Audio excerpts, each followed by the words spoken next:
విశాఖపట్నంలో డివిజన్ ఏర్పాటు చేసినారు.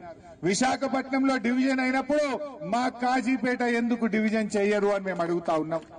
ఈ రేవంత్ రెడ్డి బాగా మాట్లాడుతూ కూడా బడే బాయ్ చోటే బాయ్, బడే బాయ్ నీకు దగ్గరనేనే, మరి ఎందుకు కాజీపేట జోన్ చేపిస్తలేవు? మా కాజీపేట ఎందుకు జోన్ చేయిస్తలేవు? ఎందుకు నువ్వు మాట్లాడవు? ఎందుకు ప్రధానమంత్రి అంటే భయపడుతున్నావు అని మేము అడుగుతా ఉన్నాం. ఎందుకు నీ ఆర్ఆర్ ట్యాక్స్ బయటకు వస్తుందనా? నువ్వు చేసిన అవినీతి బయటకు వస్తుందనా? నీ 8 మంది ఎంపీలు ఎందుకు ప్రశ్నించరు అని అడుగుతా ఉన్నా. ఢిల్లీకి పోయినప్పుడల్లా కలుస్తున్నావు అశ్విని వైష్ణవ్ను, మరి మాకు రైల్వే జోన్ కావాలి మా కాజీపేటకని ఎందుకు అడగడు రేవంత్ రెడ్డి అని అడుగుతా ఉన్నా. ఎందుకు స్థానికులకు ఉద్యోగాలు ఇవ్వాలని రేవంత్ రెడ్డి అడగడు అని చెప్పి నేను ఈరోజు ప్రశ్నిస్తా ఉన్నా. ఇక్కడ ఎంపీగా గెలిచిన కావ్య గారు, ఇక్కడ గెలిచిన 8 మంది కాంగ్రెస్ ఎంపీలు, 8 మంది బీజేపీ ఎంపీలు ఎందుకు పార్లమెంట్ స్తంభింపజేయరు అని నేను అడుగుతా ఉన్నా.